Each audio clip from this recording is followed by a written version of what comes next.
seen the more recent evidence of a crater that they just discovered, like fairly recently. Greenland. Yes, Yeah. enormous crater. It's an enormous crater. It's 18 miles wide. It had not been discovered before because it's under ice. It's under a lot of ice. At the end of the Ice Age, Greenland was one area which never lost its ice cover completely, whereas North America, everywhere north of Minnesota, was covered in ice a mile, sometimes 2 miles deep. Europe, the same, Northern Europe. But Greenland kept its ice, whereas the other parts of the world lost their ice at the end of the Ice Age.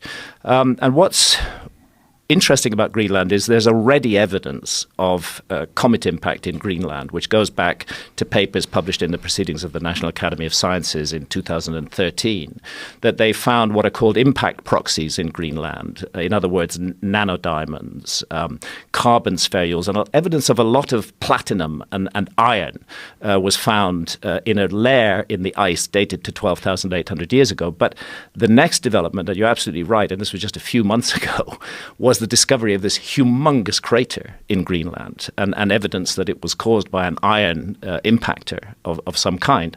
Now, dating of it, I would be irresponsible to say that that crater definitely dates to 12,800 years ago because the work has not been done to prove that yet. But what I can say, and what the specialists who have explored and excavated the crater are saying, is that it's recent.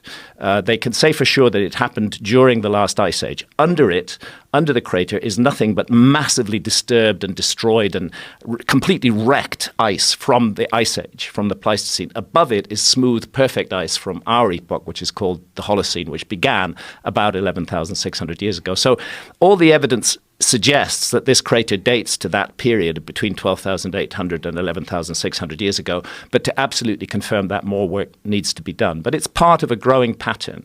The Younger Dryas impact scientists, they call themselves, they call this the Younger Dryas impact hypothesis.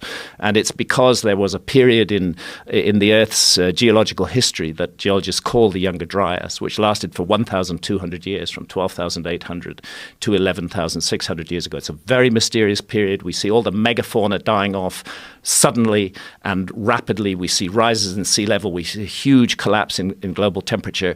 It's a cataclysmic epoch, and what is becoming clearer and clearer is that the evidence that a comet was behind it is extremely strong. And as more and more evidence comes in, we realize how widespread it was. So they found evidence of the impacts as far south as Antarctica now. Previously, they were focused very much on North America, now as far south as Antarctica, as far east as Syria. This was truly a global event, and it changed the world. And I think, and it's my case, that it wiped our memory of a previous episode of human civilization, that right at the epicenter of this cataclysm was a civilization that we would regard as advanced, not a simple hunter-gatherer civilization, which was utterly wiped out in this cataclysmic event. And I should say, for anyone who's really fascinated right now, please maybe pause and go listen to the two that you did with Randall Carlson, yes, where it really goes into depth about the impact, the evidence of these impacts, yes, the evidence of the very quick demise of the Ice Age,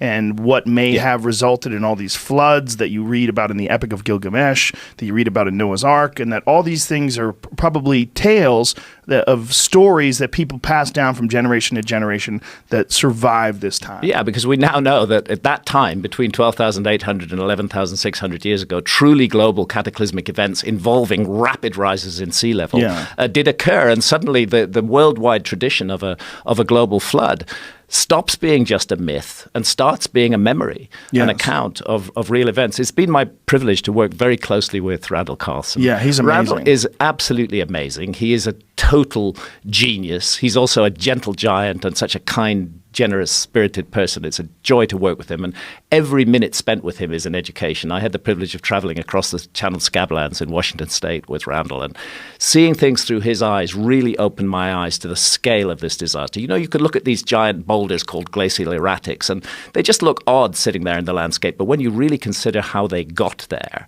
that they got there in icebergs the size of oil tankers, that were carried on floods that were at least 500 up to 1,000 feet deep, that were tearing through through the channeled scablands, literally ripping the landscape apart. Then the icebergs would ground on valley sides. The floodwaters would recede. The icebergs would be left. They're giant icebergs. And as they melted away, they revealed the rocks that they had enchained that were caught up within them, and they're scattered all over the landscape. And you look at that and you think anything that was underneath that 12,800 years ago is gone completely. There can't be anything left of it at all. Utterly, utterly destroyed. And I would encourage people that are interested in this to please watch the YouTube videos of it, because Randall provides all sorts of video and photographic evidence where you can take a look at the landscape and you get a perspective of how immense this destruction was. Yeah, it's really important to see that, because it's easy enough to talk about floods and cataclysms, but actually to see its effect on the landscape directly it has an emotional impact. I felt emotional traveling across the channel scablands, realizing that this was the heart of an event that changed the world completely.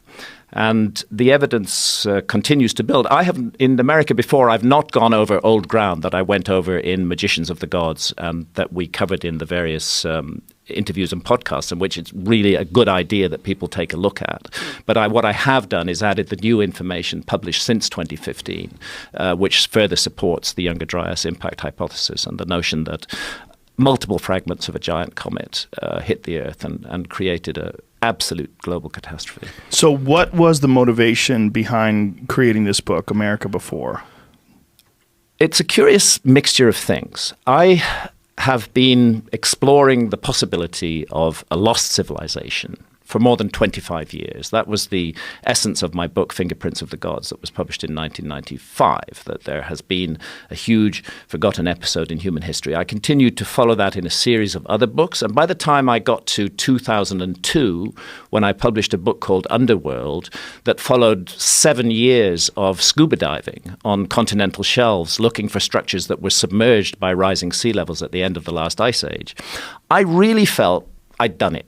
I felt I'd walked the walk. I'd put out to the public a massive body of information, and I thought my role in this is over, and I can breathe a sigh of relief because it's hot in this particular kitchen, and I can go do something else. And I ended up writing a book about psychedelics. I ended up writing Supernatural: Meetings with the Ancient Teachers of Mankind, about the role of psychedelics in the origins of the human story. But then new information started to come out that touched on the lost civilization idea, and I couldn't just stand by and ignore that information. That's why I published Magicians of the Gods in 2015. And then, as I was researching that book, I became aware of something I hadn't realized before, that there's a mass of new information from the Americas, specifically from the Americas, which completely